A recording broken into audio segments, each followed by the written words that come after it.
Mkuu, mbona wageni wako mpaka saizi hawajafika? Au kuna kitu cha tofauti hapa?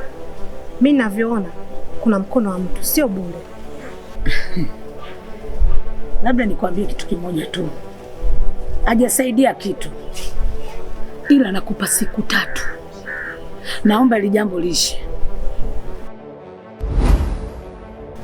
Mkuu, samahani kwa kuja hapa bila taarifa, ila nimekuja hapa kwa sababu nimesikia ukimpa siku 3 huyu ili aweze kumaliza kazi.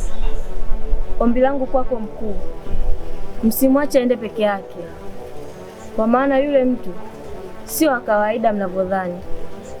Ana nguvu ya Mungu isiyo ya kawaida, na kama mnabisha hili, mwache aende peke yake, kisha mje kuzika majivu hapa. Sawa, nimekuelewa.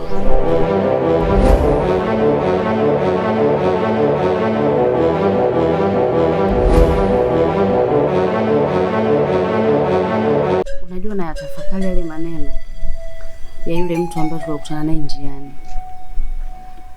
lakini kila nikifikiria nakosa jibu la moja kwa moja. Yaani najiuliza kwa nini alizungumza vile. Ni kweli dada, maana nimekuwa nakutana naye mara kwa mara na kuniambia vitu ambavyo havina ufumbuzi kwa muda huo, na kwa jinsi alivyo kumuelewa kwa muda huo sio kweli. Sawa. Sasa ulikuwa na ombi moja. Kama utakutana naye tena siku nyingine, hebu mpe nafasi ya kumsikiliza. Inawezekana ana vitu anavifahamu kuhusu mimi. Maana kuzungumza vile kwa kawaida sio rahisi, unajua. Kama kuna kitu anakifahamu juu yangu. Sawa dada, endapo kitokea nikutana naye, basi nitaongea naye vizuri tu.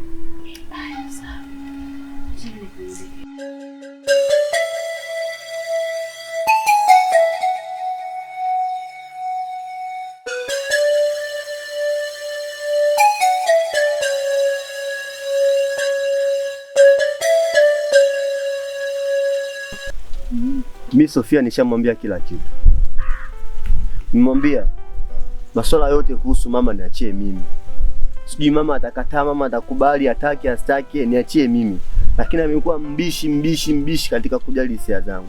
Sijui kwa nini hataki kunikubalia. Unajua nini Manzole? Yaani tatizo lako unafikiria hapa tu. Ufikirie mbele itakuwaje. Yaani umesahau kabisa kama nyie wote ni wachawi. Kinachotakiwa kufahamu, nyie wote ni chama kimoja. Alafu isitoshe mama yako ndo mkuu wa hicho chama. Hivi akifahamu hili jambo, unahisi kitatokea nini? Sikiliza nikwambie, hayo masuala unatakiwa kuachana nayo. Kinachotakiwa hapa, fata kazi tu. Yule binti sio kwamba akupendi, na yeye anafikiria hata kama akiwa na wewe kwenye mahusiano, familia hiyo kwanza itaendeleaje? Maana mwisho wa siku unatakiwa utoe kafara, na yeye anatakiwa atoe kafara.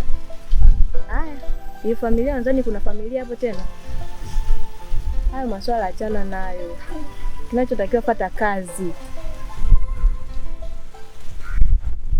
Sasa kwa mantiki hiyo, wewe unanishauri nifanye. Sasa kama ulivyoongea vyote ni kweli. Sasa sisi kila mwaka inabidi tutoe kafara, hatutaweza kujenga familia kwa sababu inabidi atoe kafara na mimi nitoe kafara katika chama. Asha, je, kuna kazi alafu kuna mapenzi. Jua nazungumzia upendo. Nazungumzia upendo wangu juu ya Sofia. Sio, unanielewa? Na mimi nazungumzia kazi hapa.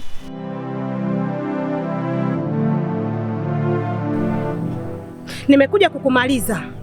Kama wewe kweli mwanaume, nyanyuka tupambane.